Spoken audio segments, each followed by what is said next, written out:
So I think it's important to mention that how she injected the warlock karmic into my life. It was on my birthday of all times. It was on my birthday. On my birthday 4 years ago, it was at a VFW. He was there by himself, looking pitiful. I came in with my wife, who I'm beyond certain that they were. I mean, because she met him before she met me. They had a relationship before, so you have to understand how diabolical this is. For her to put me in a situation on my birthday, um, and she bought me some cigars, and she bought me several. Like, normally she buys me 4 or 5, but she bought me like, I don't know, maybe 8 cigars, which seemed like a lot. But I mean, um, I was happy. I enjoyed them, but I ended up smoking them all with him. And the reason why I'm making mention of this story, because I think it's important that these, the audacity, the sheer audacity to try to inject um, her primary lover, because it's important for you to understand that this is not the only person that she sleeps with. Okay, so the attraction to this man, like, I was offering conventional love, which she thought was, as best I can ascertain from what she did and what she said, um, that is a game for suckers. So what I was offering her was real, genuine, pure love. We were married for, like, again, 12 years. And um, in the beginning, I was making a tremendous amount of money. Things move quickly. I'm a very decisive person. I make, when I'm about somebody, I'm about somebody. I had just literally went from being basically on the street to making well over $150,000 a year in the car business. I was extremely successful. Um, I made my mark in the car business. Um, I was such a powerful person in the dealership that I got them to change their policy on giving demos, and a demo is a company car to people. So the owner of the dealership asked me what he could do for me, and I said I could really use a car to drive.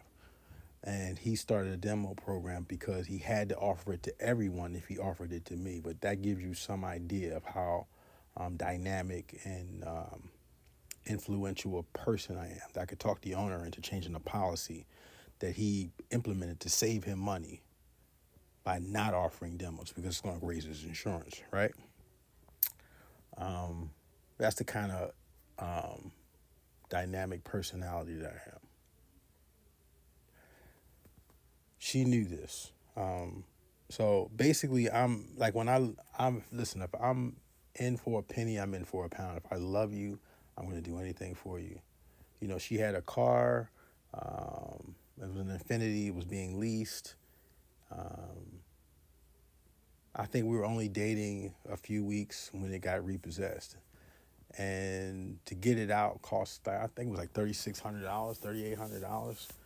I went and got her car out. We'd only been dating 3 weeks. Like, if I'm about you, I'm about you, and I didn't see anything wrong with that, and I still don't. People. The problem with this world is people aren't who they say they are. I'm one of the few people that, whatever, I have no mask. I've never in my entire life had any desire to be anyone but who I am. I mean, it's not hard. My name is Brian Bell. I mean, my name is on my uh, TikTok, so it's not like I'm hiding my identity. I'm not. I don't fear these entities or these people anymore. I'm divinely protected. They cannot touch me. I am off limits, whether they realize it or not. And every spell that they send towards me goes back to them tenfold. Like, I've literally sent her emails, which is our only method of contact, sending her emails telling her not to stop, for her sake. Because here, at the end of the day, I'm an empath. Empaths are extremely caring people. We're genuine people. We feel other people's emotions. Most empaths were created by trauma. My own mother was a narcissistic, bipolar, manic depressive,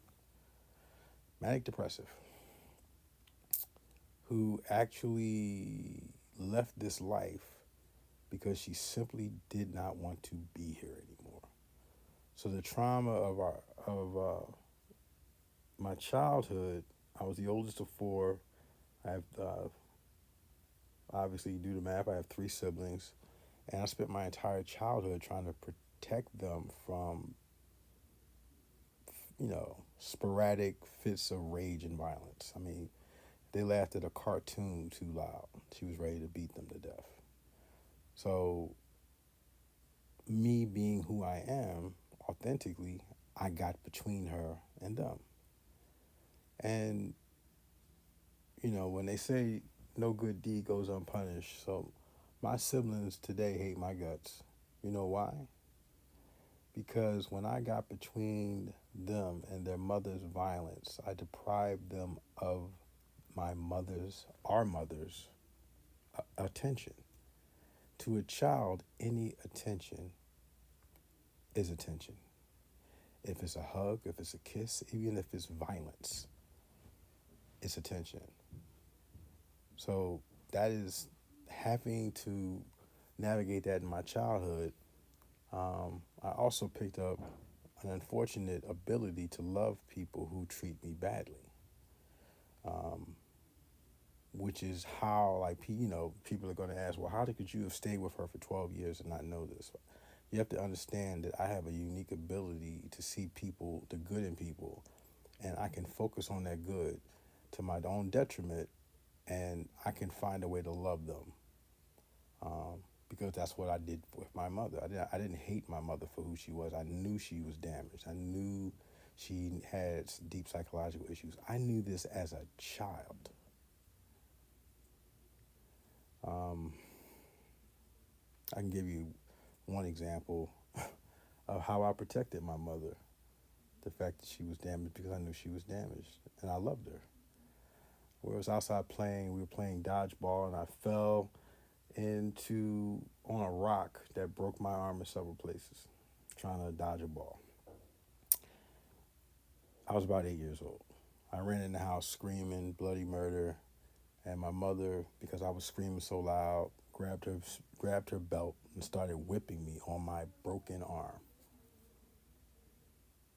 When the smoke cleared and my grandmother, got her off of me, beating me, they realized my arm was broken and took me to Children's Hospital. Now I got leather belt, welts on my arm from her physically beating me on my broken arm. So the doctor noticed them and separated my mother from me, and asked me how I got the welts and the bruise. And I said to the doctor that I was playing dodgeball, and when I jumped to get out of the way, I jumped into a rose bush, and the rock was in the rose bush area. And the welts on my arm were actually scratches from the thorns, not from her breaking my skin with a belt. How many 8-year-olds have the presence of mind to do something, to say something like that? How many 8-year-olds are that quick on their feet? You see, I was born a little different. I was born to be able to, to think at a deeper level, even at that young age. I knew that this doctor, was trying to get information that would have hurt my mother or separated me from my mother. And I loved her enough to protect her.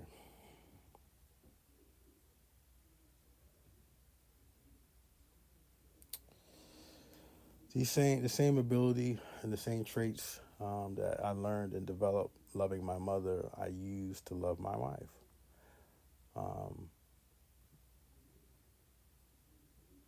And that's going to conclude episode 3.